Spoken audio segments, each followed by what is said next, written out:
Hare Krishna, everyone. Welcome all of you for today's session. Today we'll be discussing about chapter 15, Purushottama Yoga. Before that, we will start with prayers.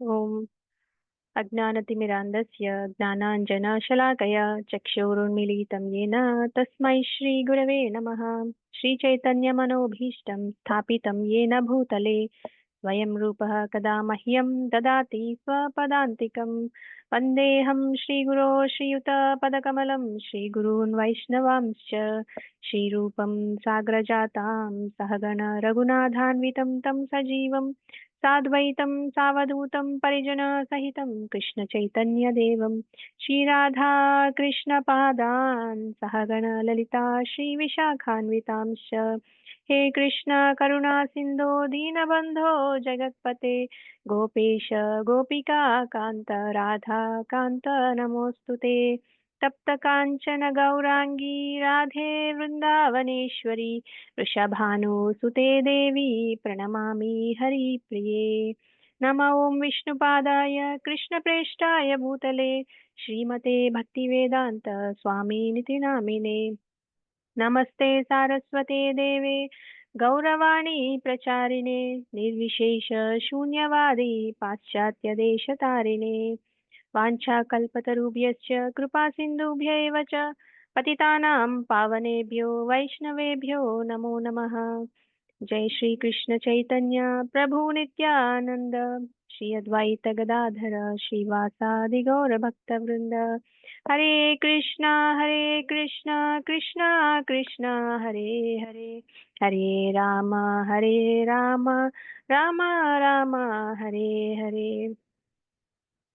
मुखं करोति वाचालं पंगुं लङ्घयते गिरिं यत्कृपातमहं वन्दे श्रीगुरुं दीनतारणं परमानन्दमाधवं श्रीचैतन्य ईश्वरम् श्री श्री राधा मदन मोहन की जय श्री श्री गौरनिताई की जय श्री श्री श्री जगन्नाथ बलराम सुभद्रा मैया की जय जगत गुरु पतिता पावन श्रील प्रभुपाद की जय अनंत कोटि वैष्णव वृंद की जय श्रीमद् भगवद गीता की जय हिताई और प्रेमानंदे हरि हरि बोल. Thank you so much, Mataji and Prabhuji, for joining today's session. We will start with the recap of yesterday's session.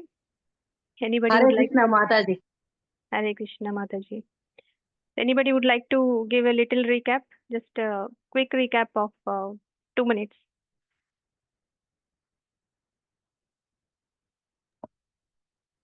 Mataji, I have not attended the class, but I saw your video. Can I attempt?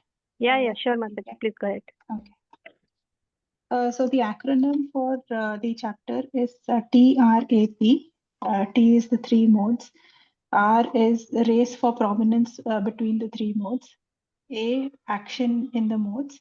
And P is pure life. The three modes are Sattva, Rajas, and Tamogunas.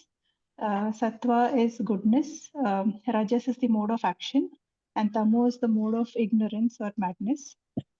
By way of bhakti, we can go above the three modes, that is become nirguna.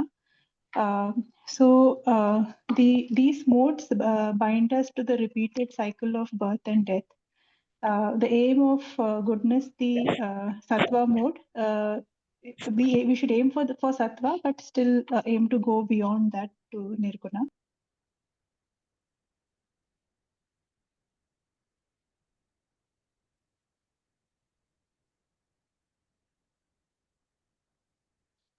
Mataji, we can't hear you. I think you went on mute.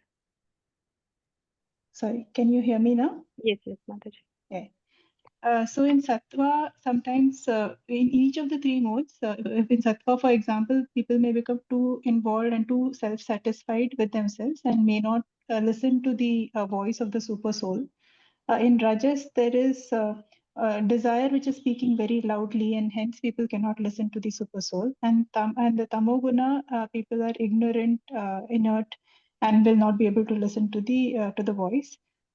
So these are some of the drawbacks of the three souls, and hence we should aim to go via sattva guna to nirguna state. Then you talked about all the qualities of the three souls. For the sattva guna, wake up early, be satisfied, be in happiness. Rajoguna, it is restlessness, constant anxiety, stress, a lot of burnout. One way of converting from Rajoguna to a better guna is basically change the I in the Rajoguna to Krishna. That is, do everything in the service of Krishna, and then it is easy to convert to the Nirguna state. In Tamoguna, the qualities are overeating, intoxication, denying that God even exists. So in this guna, if people are in this mode, it is very difficult to reach the path of spirituality. There was also a table which explained the three gunas and also the you know the shlokas that actually talk about these. Goodness is for people are happy and in the knowledgeable state, free from sin. The gates of the body are illuminated by this knowledge, and once or after death, they attain higher planets of the great sages. People in the Rajas guna, they have unlimited desires and longing. They always go for fruitive action. Um, and after death, they also take rebirth in as in families where fruitive action is what is desired. People in the Tamoguna, it's basically very in almost in a sleep mode, and they will attain after death. They will attain another life in the animal kingdom. You talked about how to transcend these modes, and Arjuna, after hearing all this, he asked three questions. One is what is the symptom of the one who transcends these modes? So the symptoms are the one who is not disturbed by any ups and downs in life, who is not attached. He knows that he's not the only doer. Uh, uh, so he stays detached like a lotus in the water and keeps Krishna at the center of everything that he does. The second question is, what is his behavior? Again, his behavior is that of being not disturbed, very same to friends and enemies, in happiness and in distress. Again, keeping Krishna in the center of everything. And the third question was how to transcend these three modes. So the way to transcend it is by unalloyed devotional service. Spiritualize all your actions and keep Krishna in the center of everything that you do. Hari Hare Bol, Krishna. Mataji. Hari Bol. Thank you so much, Mataji. You have summarized it very well. So we will see the connection to chapter 15. So chapter 14 shows how we are trapped in material nature. The acronym itself says the trap, right? And chapter 15 begins by showing how to cut the trap. Starting with the analogy of the upside down banyan tree. Krishna explains what it is. And so understanding the trap of the modes gives us the right mindset to approach how to cut it, how to come out of that. So that will be discussed in chapter number 15. So we will see the name of the chapter is Purushottama Yoga, and we will see what is the acronym for this chapter is home. So the yoga of the Supreme Person or Purushottama Yoga. So one of the profound chapters in Bhagavad-Gita. Prabhupada also says this chapter is the essence of all Vedic knowledge. So let's go through this acronym called HOME. So it also gives that impression of going back to our own home, our permanent home, which is Krishna's shelter, which is Vaikuntha planets. So that's what we will be discussing today. And the first few verses, 15.1 to 15.5, Krishna describes the world is like a temporary hotel, and home is our spiritual home in the spiritual planets. So he talks about 15.6 to 15.11. He talks about the options. There are two options: material world and the spiritual world. So material world is temporary and it is full of misery and sufferings. But the spiritual world is eternal, full of knowledge and bliss, Sachidananda. So the spiritual soul is eternal, but under illusion, once we contact with material nature, we will be under illusion. So with that illusion, we will forget Krishna, and we need to have this knowledge and devotion. Then we recognize that our permanent home is spiritual world, not the material world. And M stands for maintainer of body, mind, and soul. Krishna is the maintainer of our body, mind, and also the soul. So he describes about 15.12 to 15.15. He even says he personally maintains our digestion, and he also gives the intelligence, and he also reminds us of what we forgot. Even the ability to remember Krishna comes from Krishna. So that's the beauty of it. And E stands for essence in three verses, 15.16 to 20th. So Krishna concludes by explaining the two types of beings in the world. So one is fallible, which are conditioned living beings, and infallible, who are liberated beings. So above both, above conditioned and liberated beings, above both, there is one person called Supreme Person, Krishna, and is also known as Purushottama. So whoever understands this knowledge of the three modes and how to cut the three modes, they become very wise and engages in devotional service. So, in summary, chapter 15 is not just philosophy, it's a roadmap going back to our permanent home. So, we got lost in the hotel in the material world, but Krishna is calling us to come back home. That's the invitation by Krishna to all of us. Let's dive in and understand how Krishna gives us both the diagnosis of our conditioned life and also prescription for liberation. So, which is Bhakti Yoga. Yesterday we just touched upon it. So, we will go into detail today. So home or hotel. So imagine you are staying in a luxurious hotel. It is very clean and it looks beautiful and very comfortable. But still, it is not our home, right? You can't settle there permanently. So after a few days, at the most, after a few months, we must have to check out. So this is how Krishna describes this material world in the first five shlokas of chapter 15. So he uses this metaphor called the upside down banyan tree, which is the tree is in spiritual world, the reflection of the tree is in material world. And by seeing that reflection, we are thinking that that is a real tree. That is actually not a real tree. The real tree is in spiritual world.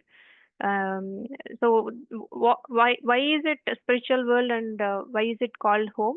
Because it is eternal. It is full of love, knowledge, and bliss.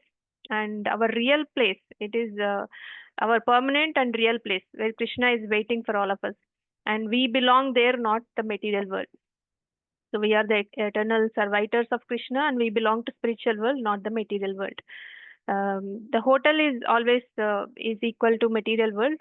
We call this material world as a temporary place for all of us, and it is full of miseries. It is full of ups and downs, and it also entangles us in karma and with desires.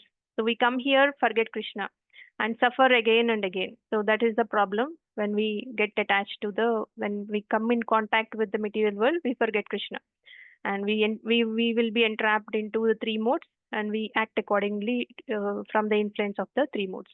So what should we do? Krishna says, cut down this deeply rooted tree with the weapon of detachment. So we will see in detail in the upcoming session. So this weapon is nothing but detachment, is what Krishna is saying, and this detachment also through knowledge and devotional service. So we will be able to understand the knowledge and also understand the devotional service. So if we don't have that knowledge, we think that this is reality and we are just getting that knowledge. But whatever we have is a theoretical knowledge for now. We know that we are not the body, but we still refer ourselves as body. That means we have the theoretical knowledge, we don't have that realization yet. So knowledge has to be realized, and it has to be a transformation, not this just information. So when the transformation comes, then you have that realized knowledge. Otherwise, you have just knowledge. You don't have that realization of that knowledge. So Gnana, Vijnana, we discussed about it, right, in the previous chapters. So Srila Prabhupada also says we are not meant to be permanent residents of this material world, because it is called as hotel, right? So this is like we come here, stay for some time, and we leave. But foolish people think that this hotel room is a permanent place, and they decorate the hotel room, and they feel that they decorate in such a way that they will never leave from that place. So that is foolishness. That is people who have no knowledge about material, spiritual, no philosophy. They don't know about God, etc. Right? So they try to decorate the hotel room as if they will never leave that place. So the world is not our home, this material world. It is a temporary stop for us, and we should pack up our false ego and detach from sense gratification and prepare to go back to home, back to Krishna. So let us see what Krishna is saying in the first shloka. Shri Bhagavan Uvacha Urdhvamulam Adashakam Ashwattam Prahuravyayam Chandamsi Yasya Pranani Parnani Yastam Veda Savedavet. Anybody would like to read the translation?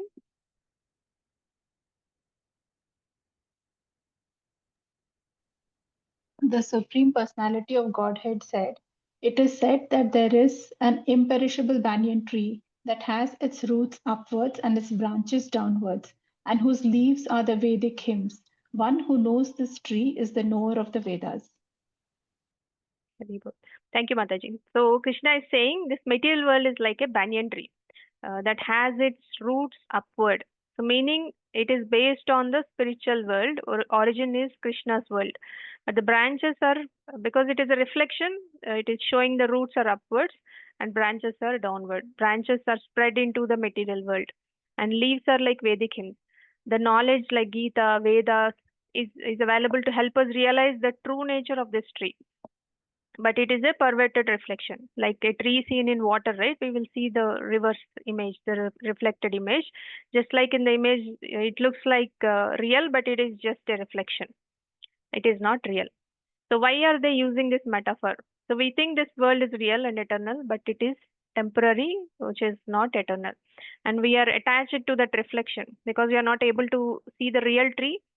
We think that this is the real tree. The reflection itself is the real tree. Until we realize the truth, we remain entangled in the branches of karma, family, desires, and material duties, etc., etc. Right? So we will be entangled with all of that. And this world is temporary, full of reflections and illusions, like this banyan tree. Not only this banyan tree, but this world is full of reflections, full of illusions. And whoever understands this upside down tree and the real root is Supreme Lord Krishna, they become wise.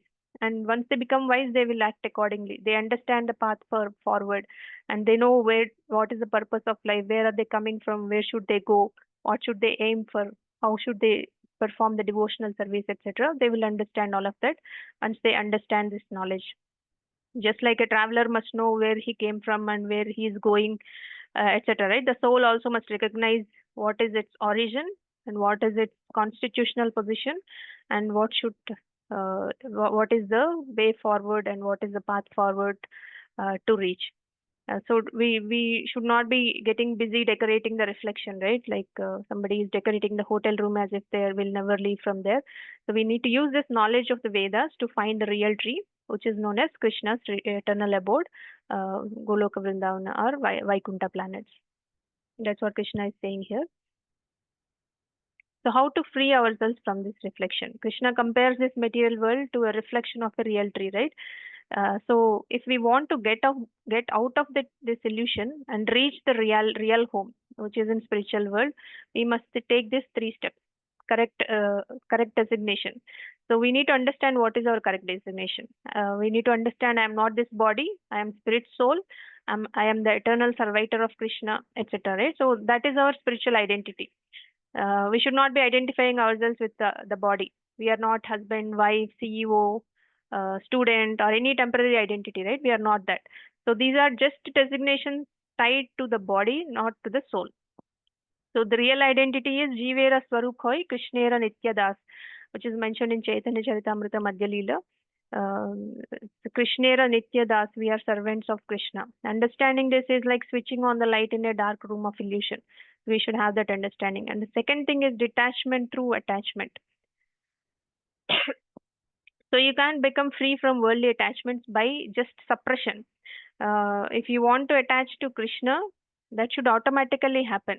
So the detachment automatically happen. The worldly desires automatically fade. For example, if you take a child who is playing a video game, a 5-year-old boy playing a video game, and the mother is coming and pulling the video game out of him, then it's very difficult. He will start crying, right? Instead, you give him highest engagement, he will automatically forget the lowest engagement of video game. So if you give him some chessboard or some useful thing, or put him into some games, outside games or cricket or something, right? So he will automatically forget about the video game.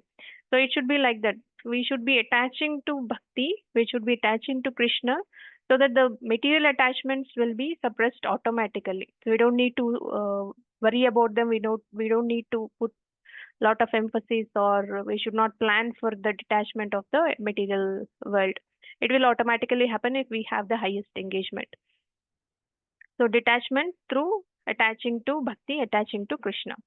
So the third thing is giving up lordship over material nature. So we think we are the controllers, right? That's the reason why we are put into the material world. We are given an opportunity to enjoy here and then think about God and go back to Godhead. So we think that I am the doer, I manage my life.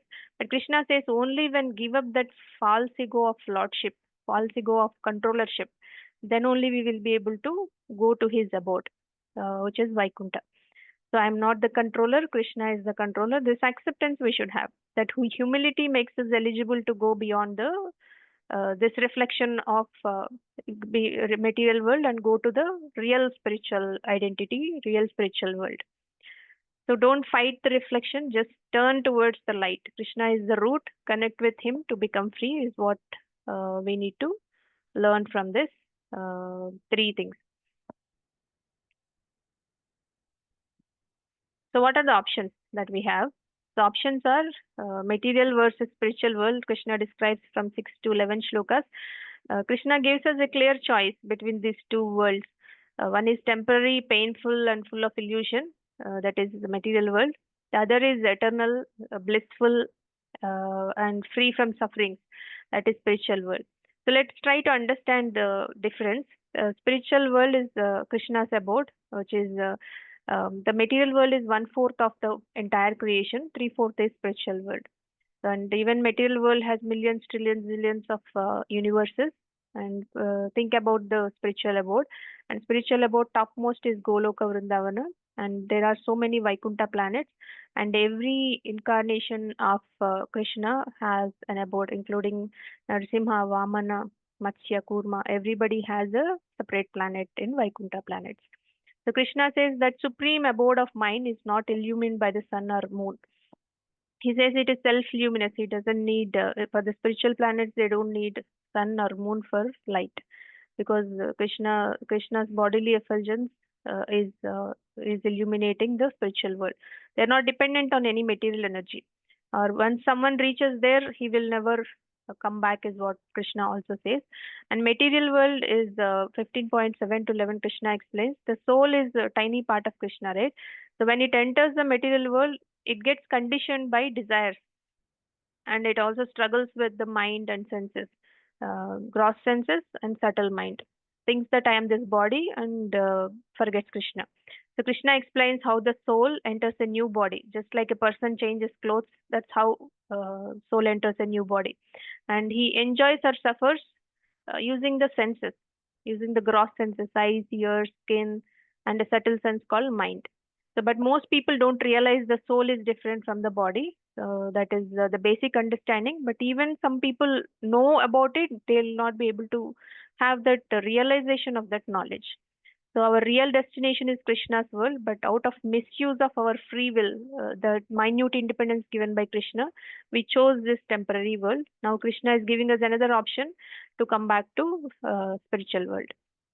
So we have two options: stay in the reflection, which is material world, or return to the reality, which is spiritual world. Krishna is inviting us come back home. So we just have to take the path of bhakti in order to make ourselves eligible to go to the spiritual world. So Krishna explains about the spiritual world. न तद् भासयते सूर्यो न शशाङ्को न पावकः यद्गत्वा न निवर्तन्ते तद्धाम paramam mama. Anyone would like to read the translation? That supreme abode of mine is not illuminated by the sun or moon, nor by fire or electricity. Those who reach it never return to this material world. Hare Krishna. Thank you, Mataji. So we have discussed in the previous slide also. Krishna is describing how the eternal world looks like. The spiritual world is called as Goloka Vrindavan. So it is not like material world. So for material world is full of darkness, right? If we don't have sun coming up or moon coming up, we will not be able to see anything. Because sun is there, we have that light. Moon is there, we have that night light. Or fire or electricity. Without that, we will not be able to see anything because material world is full of darkness. So Krishna is the source of that light. Krishna is providing that sun and moon. So it is full of the spiritual world do not need sunlight, moonlight, fire or electricity because they're self-illuminated planets. So they don't need external light for illuminating. So that's what Krishna is saying. It is full of eternal bliss, knowledge, and love. So once a soul reaches there by pure devotion, there is no coming back to this material world, which is birth, which has a lot of problems, right? The Janma Mrityu Jara Vyadhi, birth, death, disease, and old age. So they will not be able to encounter anything in spiritual world. There is no birth, there is no death, there is no disease, no old age also. So imagine you have been living in a rented room full of problems, leaking pipes, noisy neighbors, power cuts, etc. Now your father calls you back home, a place where everything is clean, peaceful, and filled with love. So that's what Krishna is offering us here. So Krishna's home is our real home, but we are so attached to this temporary rented place, we hesitate to go. And because we don't have knowledge, we forgot everything. We had knowledge, but we forgot because we have we when we come in contact with material world, we get that forgetfulness, we forget everything. So the real world is the spiritual world. This material world is only a reflection, a shadow. We don't belong here. Krishna is wanting us to come back home. So that's what Krishna is saying.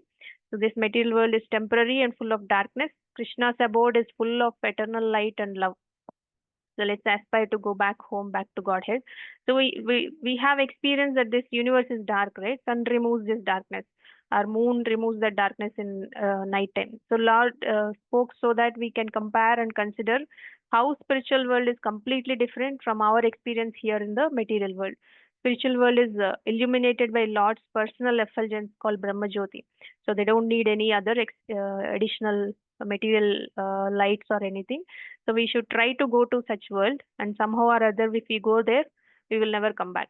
No need of coming back, and no need to have that suffering. And we will not be undergoing any of those four problems: Janma, Mrityu, Jara, Vyadhi. The Krishna conscious movement helps us in reaching to the spiritual world.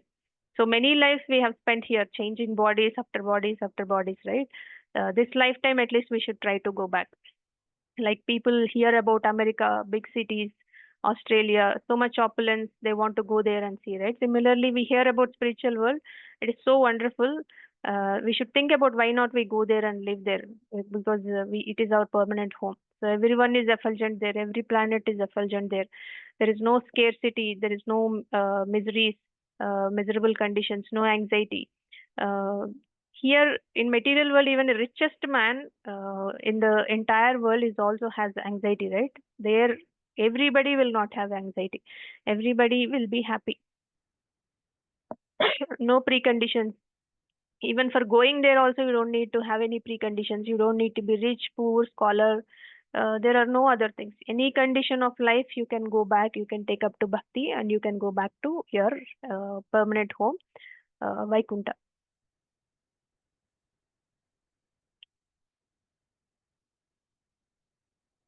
So Krishna is explaining here, ममैवांशो जीवलोके जीवभूत सनातनः मनःशस्तानीन्द्रियाणि प्रकृतिस्थानि कर्षति.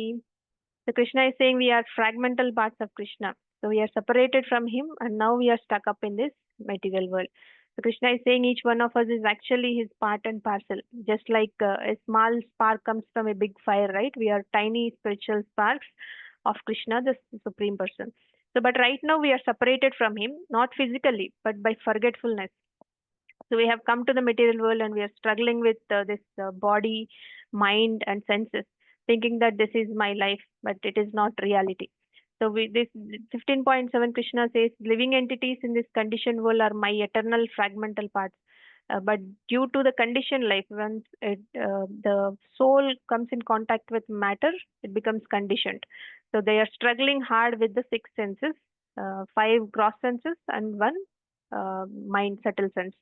So imagine a child who forgets his real parents and ends up lost in crowded fair. So he thinks some stranger is his father and tries to enjoy the fair alone. But he is never fully happy because that person is not his real father, that home is not his real home. So we are like that child, we are lost in material world.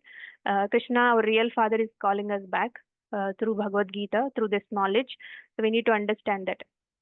So we are the eternal servitors of Krishna. We are meant to serve Krishna, but by misusing our independence, we try to enjoy separately. So that's where suffering begins. When we try to enjoy separately from our Father, suffering starts.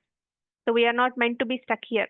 So we are Krishna's children. Let's remember Him, reconnect with Him, and go back to our real home, Vaikuntha.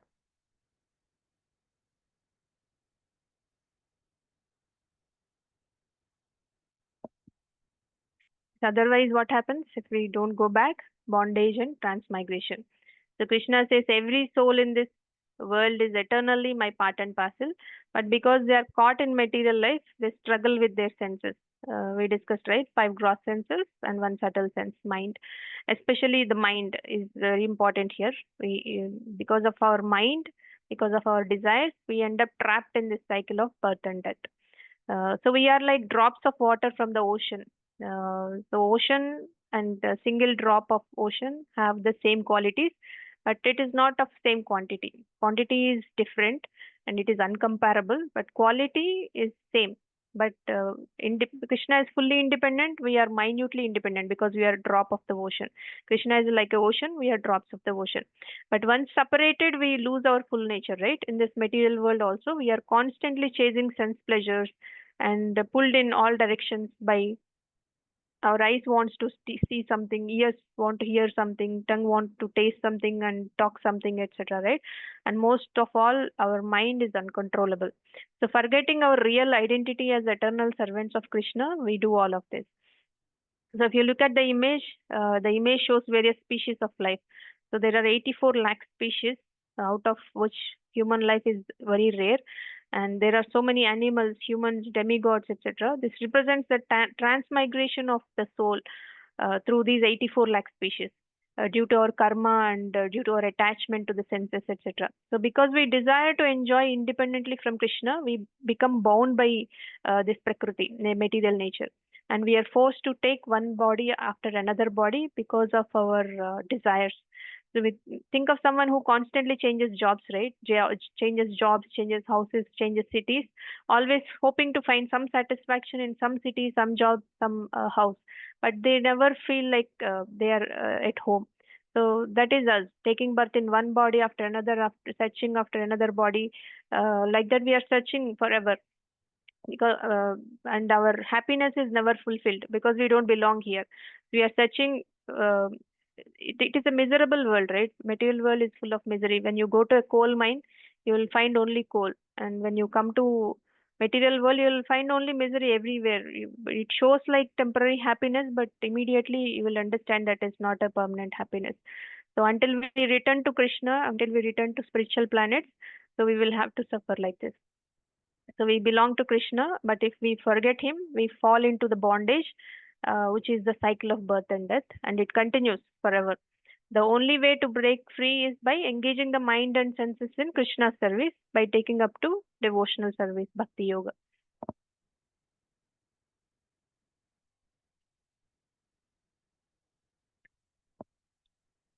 Krishna here talks about the material existence. Just as the air carries aromas, right? The soul carries the subtle mind and desires from one body to another. So once we leave this body, we will not be carrying our gross senses. The body will be here only, but we carry our subtle senses: mind, intelligence, false ego.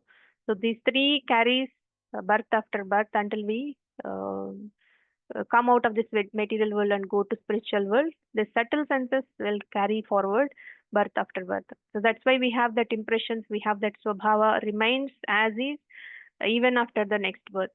So practical example is, imagine air carrying fragrance. You may not see it, but the smell spreads, right? So similarly, when we leave one body, the soul carries the subtle body. Subtle body is mind, intelligence and false ego.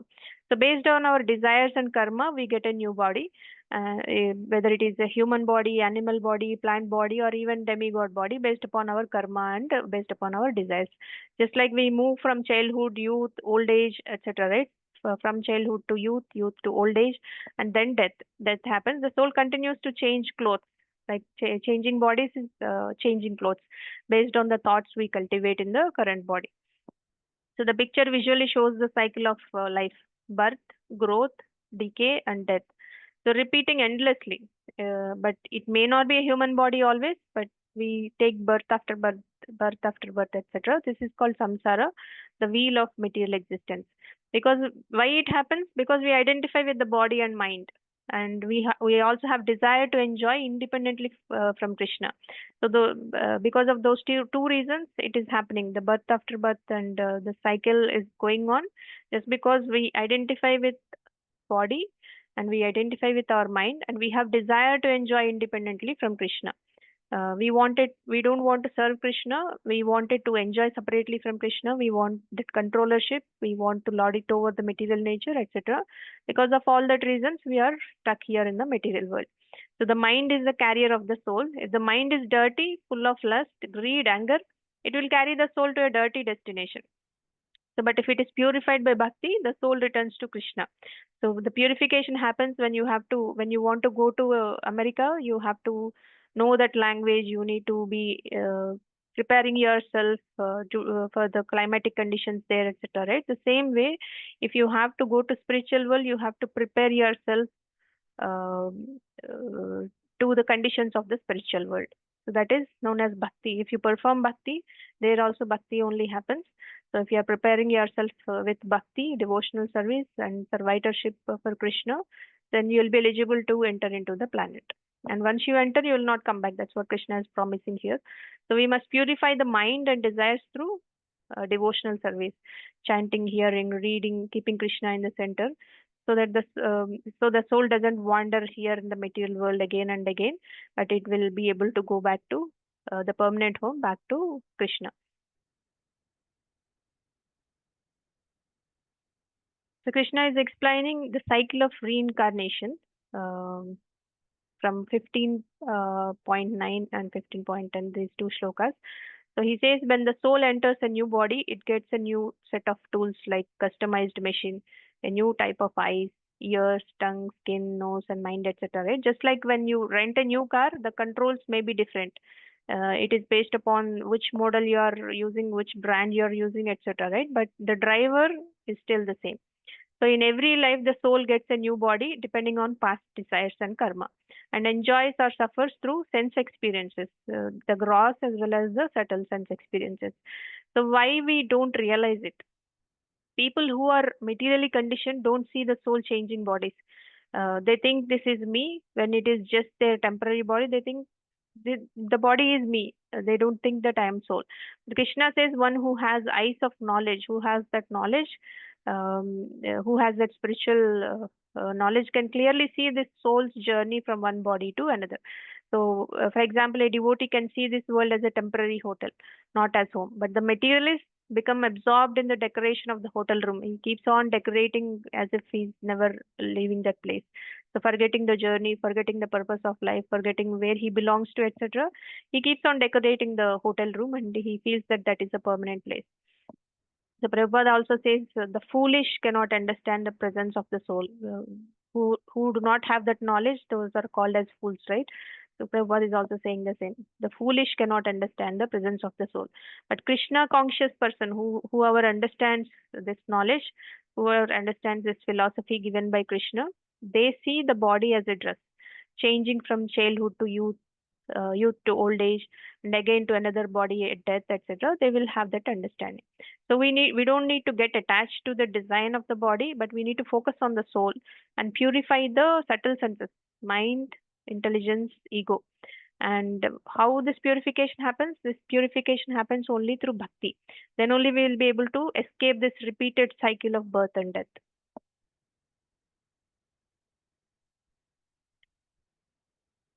So here Krishna says, I enter into each planet and by my energy they stay in orbit. I also become the moon and supply the juice to all vegetables. So Krishna is not just watching everything from far away. He's personally involved in maintaining this material universe. So planets, just like that, they don't float randomly, right? They stay in orbit because Krishna's energy is keeping them in the orbit. Scientists may call it gravity, but the source behind gravity is Krishna, that we need to understand. Krishna says, "I become the moon." This means he is the source of the moon's cooling light, and which is essential for the that moon's cooling light is essential for plants to grow. That is the nutrition for the plants to grow.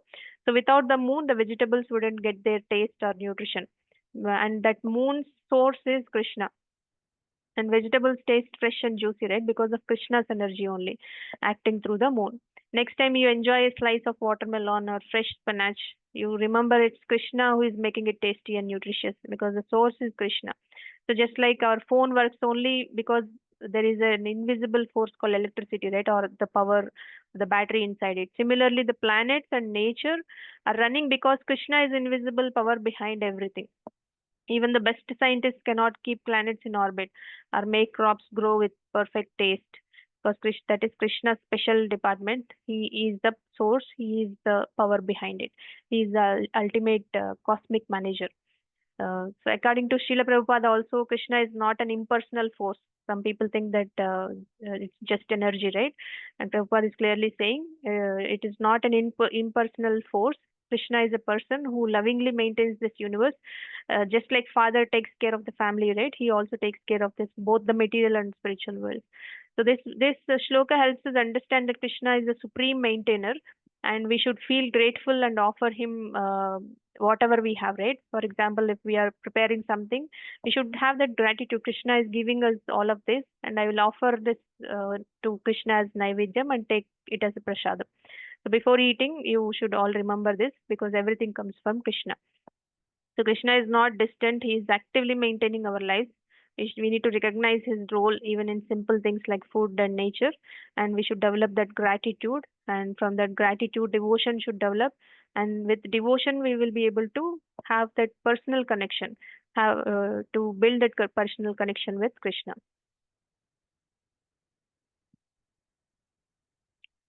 So Krishna is saying, I am the maintainer of the body. So what Krishna does for us every moment, he's saying, Edaditya Gatam Tejo, splendor of the sun. Krishna says, I am the light in the sun. The sun gives heat, right? Heat, energy, and light, without which nothing can survive in this material world. This light is Krishna's energy. Even though we don't see him directly, he's working behind the scenes. Just like we can't see electricity, but we can feel its power in light bulbs and everywhere, right? Krishna's powers also are like that, invisible. And the sun is giving light because the source is coming from Krishna. And he's also saying, Gamavishya cha bhutani dharma dharayami. Means he's maintaining the planet. Krishna enters into the planet and maintains their position, maintains the gravity and maintains that rotation. It's not by accident or it doesn't happen automatically. That Earth is perfectly placed to support this life. It doesn't happen automatically. So when there is a creation, we should understand that there is a creator for all the creations, and that behind source everything is Krishna. The planets are like spinning tops that don't fall. Krishna keeps them balanced, like a father holding the child's hand while cycling, right? The same way Krishna is holding everything. And he's also saying, Krishnami Chaushadi Sarvaha. It means supplies the juice of life to vegetables, like we have discussed already. Krishna becomes the moon to nourish all the vegetables. Without this energy, fruits will not grow and crops will not mature. That source for the moon is also Krishna. The sweetness in the mango, the spice in the ginger, or the fragrance from tulsi, right? It's all coming from Krishna's arrangement through Prakriti. And he is also saying Vaishvanara, fire of digestion. So for digesting our food, we need to have that digestion, fire of digestion, right? That is called as Vaishvanara. Krishna enters the human stomach as the fire of digestion. So this digestive fire helps us process and absorb the food that we eat. no matter how fancy the pizza is, digestion system is not working, it doesn't digest properly. It becomes a problem. So Krishna is helping as a Vaishwanara in our stomach, as a digestive fire, to convert that food into energy. So that is also Krishna. And he's also saying pranapana samayuktah pachami annam. Digest food using air breathing. Krishna uses inhalation prana and exhalation apana to support digestion. Even our breathing is powered by Krishna. That we need to understand. Even if Krishna do not support, we will not be able to breathe also. We will not be able to digest food. We will not be able to get the juicy vegetables, and we will not be able to get the light from the sun, etc. Everything is coming from Krishna. We do not consciously breathe while we sleep or eat, right? But Krishna is there silently running our internal systems, like the perfect divine doctor. So things happen automatically. So what do we learn from this? Krishna is not a passive God sitting in the sky. He is actively involved in running our body for digestion, the food we eat, and the planets we live in. Everything is run by Krishna. So recognizing this helps us develop that gratitude, and from that gratitude we will develop devotion towards Krishna. So when we honor Prasadam next time, we are acknowledging Krishna as the true maintainer of our health and our life also. So from the sun above from the sun above to the food inside, Krishna is the one who is taking care of all of us. So we are never alone. We should not be. That's why devotees are not afraid any moment, any situation, any circumstance, right? Because they are dependent on Krishna. They feel like, okay, this is Krishna's plan. Why should I worry about it? Krishna is my caretaker. Krishna is my friend. Krishna is my well-wisher. Krishna is my father. So I don't need to worry. So that's the reason why they are not afraid of any situations. They are not afraid of any circumstances in their lives.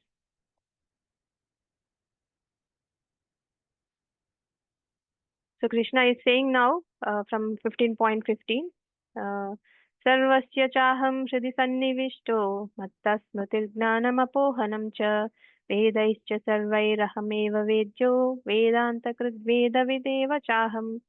So what Krishna is saying, anybody would like to read the translation?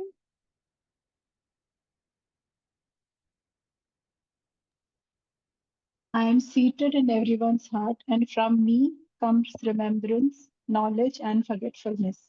By all the Vedas, am I to be known? Indeed, I am the compiler of Vedanta, and I am the knower of the Vedas. Thank you, Mataji. Hare Krishna. So Krishna is saying, I'm sitting in everyone's heart. I give you the power to remember. I give you the power to learn.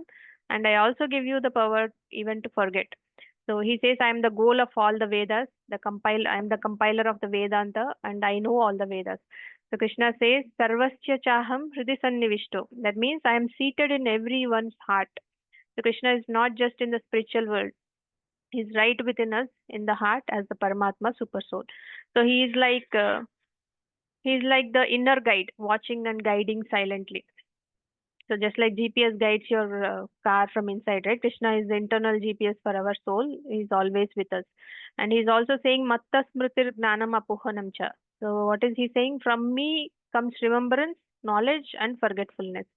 He says, Smriti, Gnanam, Apohanam. All three are coming from me, is what Krishna says. Krishna controls our mental abilities.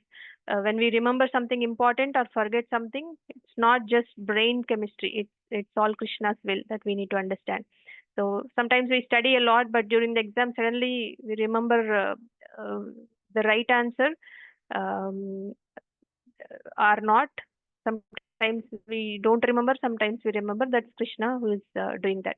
Similarly, sometimes we forget painful memories or move past trauma. That's also Krishna's mercy to protect the mind.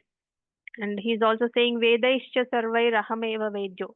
From all the Vedas, what is the aim of all the Vedas? The aim of the Vedas is to know Krishna.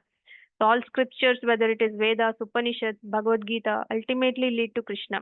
He is the goal of all spiritual knowledge. Whatever Vedas, Puranas, Upanishads, Bhagavad-Gita, Bhagavatam, everything you will be able to know Krishna only. Like all rivers flow into the ocean, right? All genuine spiritual paths eventually lead to Krishna. And he's saying Vedanta Krut Veda Videva Chaham. He says, I am the compiler and I am the knower of the Vedas. In Krishna says, in Vyasadeva is also incarnation of Krishna, and he compiled the Vedas, he compiled the Vedanta Sutras, and Bhagavad Gita is also given by Krishna for the benefit of humanity. So he is both the author and the teacher of all the spiritual knowledge. So Prabhupada also says this shloka shows that true knowledge comes through bhakti, and that is also coming from Krishna. It is not just dry philosophy. So the takeaway from this is Krishna is not far. He is right within our heart as the Paramatma, and our memory, our intelligence, our spiritual realizations, everything is coming from Krishna through his mercy.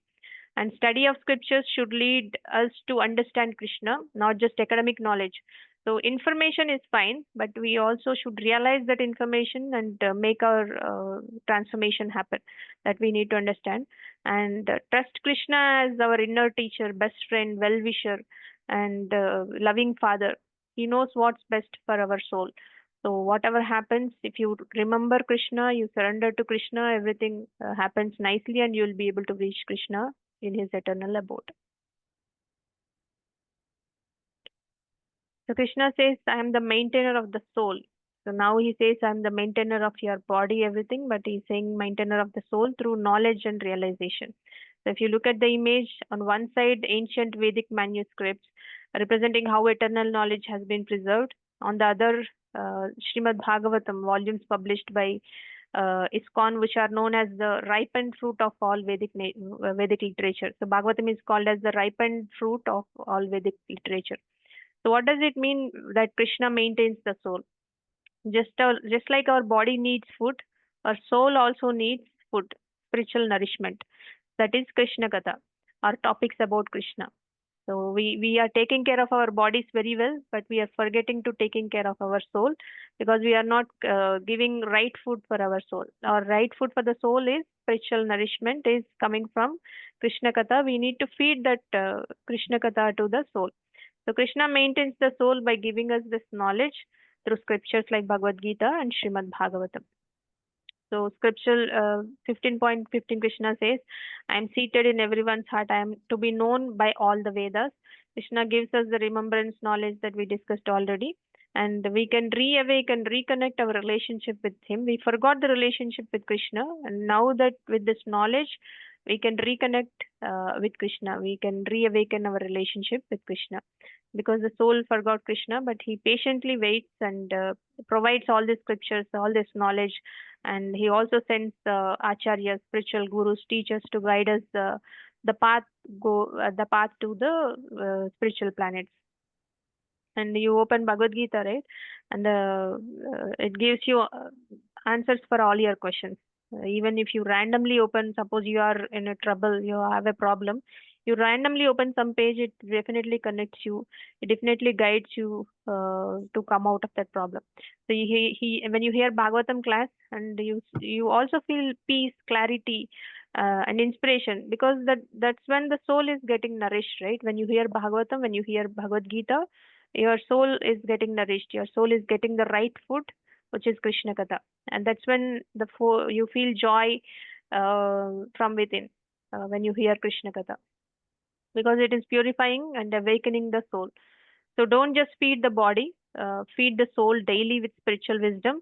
And reading Bhagavad Gita and Srimad Bhagavatam is not just a ritual, it's how Krishna talks to us and maintains our soul. So when you have this habit of reading, hearing Bhagavad Gita, Bhagavatam, then you will be able to reconnect with Krishna. So connecting with Krishna through hearing, Shravanam, and remembering also will happen, Smaranam will happen. That's how we protect the soul from getting lost in illusion. Otherwise, we will not be able to go to our real destination.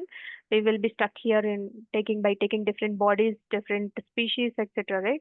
For example, you take any gadget, right? For example, you take a fridge. When you buy a fridge, it comes with a manual, right? Explains how to use it.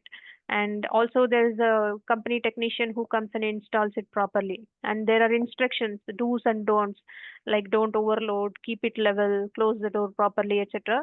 So now you imagine trying to use this fridge without reading the manual. You might break it, or it won't work properly. So you might have to call technician again, etc. Right? So our life is also just like that. So we are actually souls. We are placed in this world, which is like a complicated machine. Krishna, the supreme creator, has given us these manuals, like in the form of Vedas, Bhagavad Gita, Srimad Bhagavatam. He's also sending representatives like spiritual masters to guide us, just like the fridge company sends a technician, right? The same way, Krishna is sending genuine teachers, genuine spiritual masters for all of us to take that guidance. So a small child may want to play with fire or run into the street, but the child doesn't know what is good or bad, right? So he might run into the street, or he wants to touch the fire, etc. But when the child listens to the father's direction, he is safe and happy. Similarly, we have so many desires and plans, but if we don't always know what's actually good for our soul. So when we act under Krishna's guidance, we grow spiritually. When we act independently, it may look smart initially, but it's like a childish misadventure. We will end up with troubles and problems. So that's why we need to take that guidance Krishna is providing. Krishna knows we have a tendency to enjoy. He doesn't stop us to enjoy, but he gives us the right way to fulfill our desires without harming ourselves. Like we protect our children, even they want to enjoy, but if they want to enjoy by putting hand in the fire, we will not allow them, right? So the same way, Krishna is giving us the right way to fulfill our desires without harming ourselves, and eventually guides us to purify our desires and realize our real home is eternal abode, Krishna's abode, and he also gives us directions to return back to our permanent home. So without Krishna's manual, life becomes like using a fridge as a cupboard.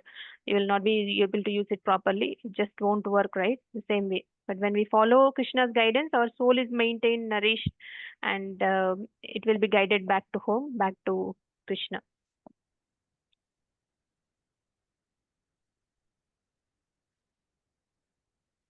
So Krishna is saying there are two classes of beings: fallible beings and infallible beings. So Krishna is saying Kshara, Sarvani Bhutani. Kshara means fallible living beings. So these are all of us in the material world. Whoever is in the material world, they are all fallible beings. Why are we called as fallible? Because we forget things. We don't remember everything, right? The past life we don't remember, and the present life also what happened in 10 years ago, even 1 year ago. Even if somebody asked yesterday, what did you have in the breakfast, we struggle to remember, right? So we forget things. We get old, and we make mistakes, and we die and take birth again. So we are in this Janma Marana cycle, and also we make mistakes and we get old and we forget things. So we try to enjoy separately from Krishna, and because of that, we keep falling into the cycle of birth and death. That's why we are called as fallible. So the image on the left shows a man eating greedily, right? This represents materialistic life, where we keep trying to enjoy but never feel truly satisfied. So that is the problem. And he says Akshara. Akshara is infallible living beings. So he said two types of living beings. One is fallible, one is infallible. So fallible is all of us who are in the material world. Infallible are liberated souls in the spiritual world, Vaikuntha. So as I mentioned, 1/4 of the creation is material world, and 3/4 is spiritual world. So there are living beings in spiritual world, Vaikuntha also. It is more than the material world. So they never fall down. They never forget Krishna. They are eternally happy and fully spiritual. So they are all called as perfected beings, not conditioned souls. They are perfected souls. They're all devotees who have returned to Krishna eternal to his eternal kingdom, or they never left Krishna at all. So there are two types of folks, like folks like us. Maybe we have utilized this life and we have performed the best devotional service, and we went back. And once you go to eternal abode, you will never come back, is what Krishna said, right? So there are beings who have perfected their lives like this, or they have never left Krishna. They have been there with Krishna forever. So the picture on the right shows Krishna surrounded by his pure devotees in Vrindavan. This is the spiritual reality. So when no one is in ignorance or illusion in this spiritual reality. Every soul originally belongs to infallible category, but when we misuse our independence and try to enjoy separately from Krishna, we become fallible. We come to the material world. Krishna is now calling us back through the Bhagavad Gita, and he's asking us to leave this temporary material world and return to the permanent spiritual world. That is where we truly belong to. So we are like birds who left the safety of the nest, which is spiritual world, and got caught in this material life. Krishna is inviting back. So we should think about taking the bhakti path and go back to Krishna.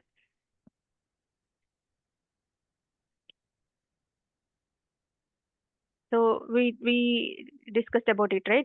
Fallible living beings, souls in the material world, and they have forgotten Krishna and try to enjoy independently, but nothing satisfies them fully. So this man who is eating a lot of money, earning a lot of money, there is never a satiation, there is never satisfaction, because they're constantly falling into illusion, frustration, and cycle of birth and death, etc. Like someone drinking salty ocean water to quench thirst. It never happens, right? Material enjoyment gives the temporary taste, but leads to suffering. The same way, how much of water you drink from the ocean, it will never satisfy your thirst. So infallible is Akshara. They are liberated souls that we discussed. They live eternally in the spiritual world, and they're always engaged in loving service, and they never fall into illusion. Like a child who knows being with his loving parent is safest, these souls stay close to Krishna. They will never come to material world. They are forever happy. So we are all originally infallible, but we misused our free independence. And Krishna is patiently helping us return back. And by chanting Krishna's names, by hearing about Krishna, Nama, Rupa, Guna, Leelas, we will, when you perform devotional service, keep Krishna in the center, you'll be able to regain our eternal position back to Vaikuntha planets. So Krishna also mentioned, right, there are two types of living beings, and above that there is the Supreme Person. So besides this fallible, infallible, there is Supreme Person, Krishna, who enters all these worlds and maintains everyone. So Krishna is not just another soul like us. He is the super soul. He is eternal, unchanging, and independent. He is the source of both fallible and infallible beings, and he enters all three worlds, spiritual, material, and in between, and maintains everything. So if all living beings are like mobile phones, Krishna is the charger and the network provider. Without him, everything doesn't work. So even the sunshine, moonlight, digestion, memory, all we discussed, right, all are powered by Krishna, as shown in this earlier verses. Also we discussed about it. And Krishna is not equal to us. He is the supreme maintainer, he is the supreme friend, and he is the supreme Lord. We need to understand that. Our goal is to realize his supremacy and reconnect with Krishna through devotional service. That should be our goal. So there are souls who forget Krishna. Those are called fallible souls. Uh, there are souls who stay with Krishna. They are called infallible souls, perfected beings. And there is Krishna himself, the loving maintainer, on top of both of the souls, and we need to reconnect with him. Then we will not be able to fall again. So Krishna says this in this verse, because I am transcendental beyond both the fallible and the infallible, and because I am the greatest, I am celebrated both in the world and in the Vedas as that supreme person, Purushottama. So the chapter name is Purushottama Yoga, right? He himself, Krishna himself, is saying that I am that supreme person, Purushottama. So what is Krishna saying here? Krishna is not like us, not like fallible souls in the material world, and he is also not like the liberated souls, infallible souls in eternal world, who depend on Krishna for their existence and bliss. But he is beyond both fallible and infallible. He is completely independent, always perfect, and he is the source of both this fallible and infallible. Why is he called Purushottama? Purusha means a male. Uttama means the highest of all. So Purushottama is the greatest person, the supreme personality above everybody. So Srila Prabhupada also says Krishna is not an ordinary person, not just a wise guru or mystic like we find in material world. Right? He is the topmost person who is worshipped in the Vedas and recognized in all the scriptures. Even liberated souls serve Krishna, like the gopis, Uddhava, Narada. Everybody serves Krishna. So if fallible souls So if fallible souls are like school students, infallible ones are like toppers who graduated already. So then Krishna is the dean and creator of the entire university. No matter how advanced we become, we are never equal to Krishna, and he will never fall like us. He will never fall, and we cannot be equal to Krishna. So Krishna is not just greater than us; he's greater than the greatest, and there is nobody equal to him. There is nobody above him. That's why both the Vedas and the world glorify him as Purushottama. So that ends this chapter, Purushottama Yoga. So what is there for tomorrow? Tomorrow we will be discussing, the next week we will be discussing chapter 16, divine and demoniac qualities, and the other aspects from 5 to 6 shlokas, outlook and opinion of the demons.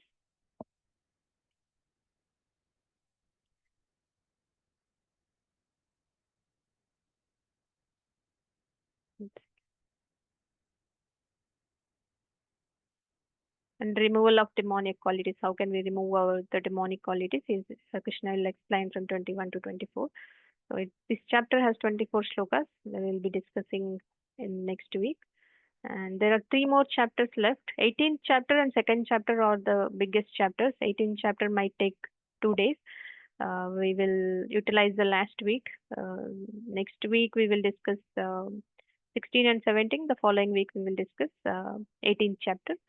Then we will be able to conclude the secrets of Gita revealed 18 days course. Before we take questions, we will all chant together the Hare Krishna Mahamantra. All together, unmute yourselves. Hare Krishna, Hare Krishna, Krishna Krishna, Hare Hare, Hare Rama, Rama Rama, Hare Hare. Hare Krishna, Hare Krishna, Krishna Krishna, Hare Hare, Hare Rama, Rama Rama, Hare Hare. Hare Krishna, Krishna Krishna, Hare Hare, Hare Rama, Rama, Hare Hare. Sorry, Mataji, you have a question? You were asking something. Please go ahead. Akshara means fallible, means Mataji. Kshara means fallible. Akshara means infallible. Yeah, infallible. Sorry. Okay. Okay, Mataji. Thank you very much, Mataji. Thank you, Mataji. Any questions you have in the quiz or any for the previous sessions also? Please ask any questions if you have. So how are you feeling? Probably you can share your experiences, if not questions. After completing 15 chapters, so how do you feel? You feel good about it? What is your experience? Probably you can share it in 1 or 2 lines. It's good, Mataji. Actually, we got many inputs from your talk, and up to 6th chapter, I got confused. A little bit confusions are there while reading this Ashtanga Yoga and all. The Bhakti Yoga is very nice, Mataji, and this one also. Gnana Yoga is also good. I'm getting so many inputs, very crystal crispy and clear inputs I'm getting. Hari Bol Mataji, nice to know. I know this is just an overview that we are going. We are not going in detail because within 1 hour we will be able to cover this much. But if you want to join deep dive sessions, we have online sessions that are going on regularly. Maybe once we are done with it, if you are interested, I will add you to one of the sessions so that you can listen in the morning. I am interested, Mataji. Sure, Mataji. I'm interested. Any other questions or comments? All right. If not, we will close the session. Vancha kalpatarubhyasya kripasindhubhyavacha patitanam pavanebhyo vaishnavebhyo namo namaha. Nantakoti Vaishnavrinda ki jai, Srila Prabhupada ki jai, Srimad Bhagavadgita ki jai. Thank you, everyone. We'll discuss the next chapter next week. Talk to you soon. Pranamas, Mataji.